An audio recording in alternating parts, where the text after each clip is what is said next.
you've obviously, stacked up the fanfare since the big highlight kick, and when you have this fanfare and, the celebrity, along with it comes a lot of responsibility. Whether you choose to acknowledge it is one thing, and you have in terms of doing a lot of public speaking, seminars, and stuff like that. Coming from the kind of lifestyle that you did before, where I don't know you personally, but from what I gather, not everything, tomorrow wasn't guaranteed. We'll put it that way. And you found yourself into a great situation. How much does it mean to be able to help these, next generation of youth find mixed martial arts instead of finding something in the street? It means everything to me, man. I started doing Taekwondo at the age of 5, and without martial arts in my life, I wouldn't be where I'm at. So I want to give the chance to everybody else to everybody going through the struggles. It doesn't have to be as dramatic as mine, but in any struggle, man, martial arts is a way out of it. And if it's not martial arts, it's just still like a tool that can get you to your next level and to your next stage. So I run Taekwondo schools in Milwaukee, Wisconsin, so I'm giving back to kids all the time, and like you said, I do a lot of public speaking and seminars just to give back, man. And with the fame and everything, you've got to know how to balance everything out.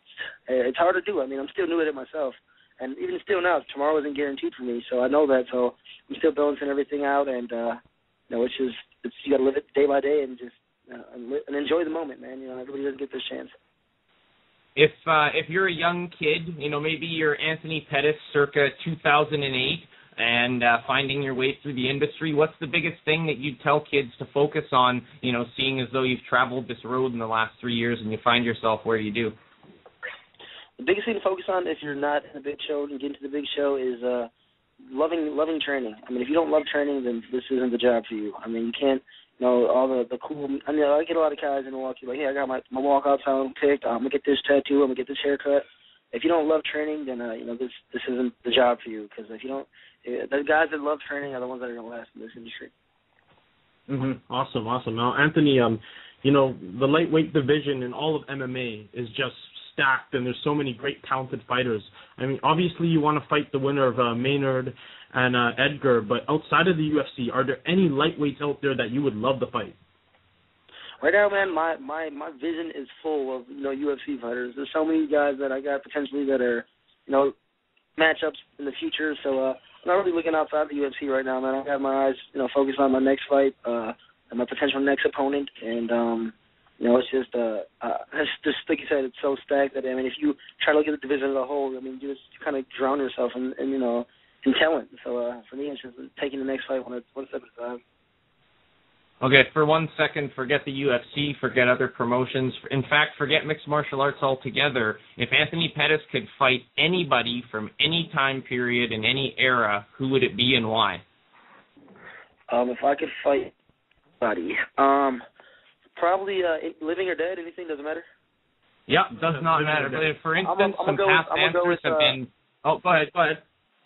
I'm going to go with Muhammad Ali. He's the greatest fighter ever, and that's my goal, is to be the best fighter ever, and that would be a great fight to be able to fight Muhammad Ali.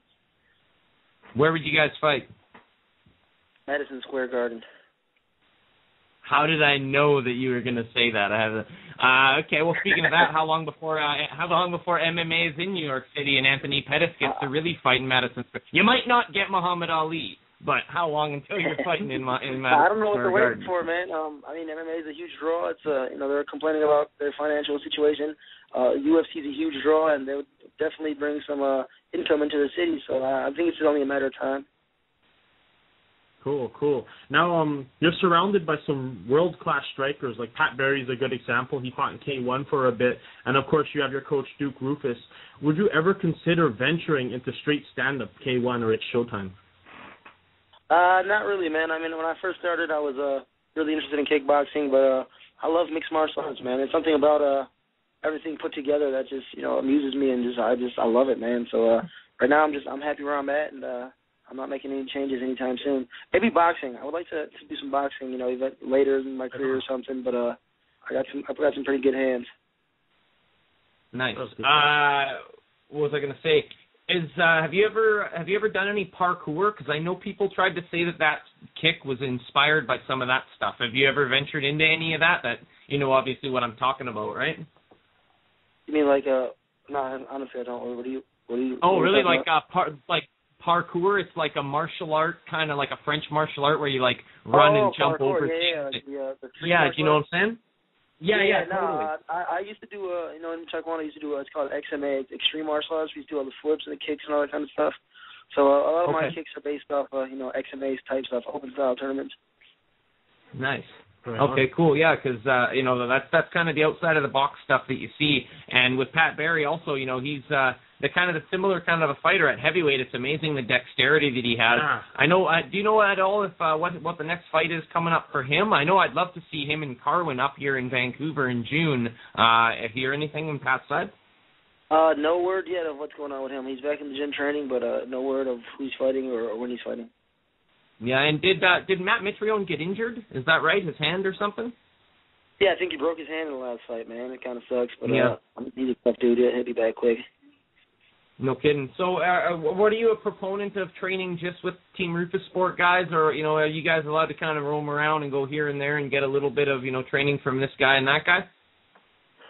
Yeah, I mean, we can go wherever we want, but I got everything I need here in Milwaukee, so I'm happy with my team, and they got me to a world title, so I'm just going to keep continuing to do what I do. Nice. Oh, I asked you about I've trained with Pat Miletich before up in Iowa. I trained with some other guys. Oh, okay. Nice. Majority of my training camps are in Milwaukee. Just a couple more things here with Anthony Showtime Pettis. I asked you earlier about Pat Barry and Matt Mitrione. What about Alan Belcher? I know he had a pretty serious eye injury, and I've heard rumblings that he might be, close to returning. Any word for Alan? Last I seen him out in the UFC, in Vegas, and he said he was coming back, man. I don't know who or when, but he said he was coming back soon. Fantastic. Yeah, it's terrible to see when guys have injuries like that when they're in the prime of their career. Are you looking to come up to Toronto for the big 55,000 seat show and check out UFC for the first time in a stadium, and also maybe for your first time in Canada? Yeah, it was actually it was a month out before my fight. I think my agent's still trying to make that happen, so I think I might be out there for that fan expo out there. So it's looking pretty good. Yeah, nice, fantastic. Awesome. What about the week after your fight when Brock and Junior Dos Santos go face to face? Will you be up here in our city of Vancouver?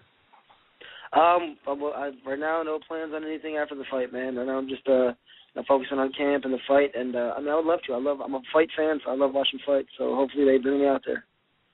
Nice. And before we let you run, we got to get a couple of statements from you regarding Clay Guida. The 4th of June, obviously a week before UFC 131 up here.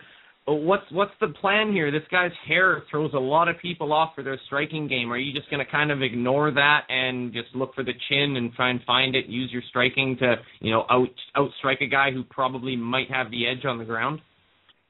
I just fought a guy with long hair, Ben Henderson, and Oh yeah. Clay Guida did a little differently, but I'm not gonna do nothing totally different. He knows I'm gonna keep it standing. I'm gonna look for the knockout, and if he does take me down, I'm gonna throw submissions at him, and I'm gonna catch him somewhere for sure.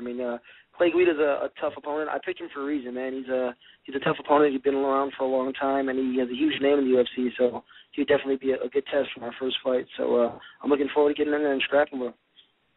A thing I wanted to ask you regarding your fight with Guida, have Joe Silva and Dana told you whether you, God forbid, lose this fight? Do you lose your title shot to the winner of Gray and Frankie, or is that still in your back pocket to play that card, when the time comes? I'm expecting it to lose that fight, then I wouldn't get a title shot. If I lose that fight, it wouldn't make sense to give me a title shot. So I'm going in there with a lot at stake. Mm-hmm. I personally feel the same way. If you don't win that fight, you don't. Mark Hominick said the same thing when he was on the show. He's like, well, if I don't beat George Roop, I don't deserve to fight Jose Aldo. So, But that makes perfect sense. Of course, we wish you all the best, Anthony. And hey, thanks for joining us today. I really appreciate it. Before you run, maybe we could get a tagline from you. You can do it however you want. Anthony Showtime Pettis. The important part, you're listening to Radio TKO. Hey, what's up? This is lightweight Anthony Showtime Pettis, and you're listening to Radio TKO. Thank you very much, my man. Best of luck with all your training. Best of luck on June 4th. And if you do make it to Van, I'll track you down and give you a handshake, brother. All right, bro. Appreciate it.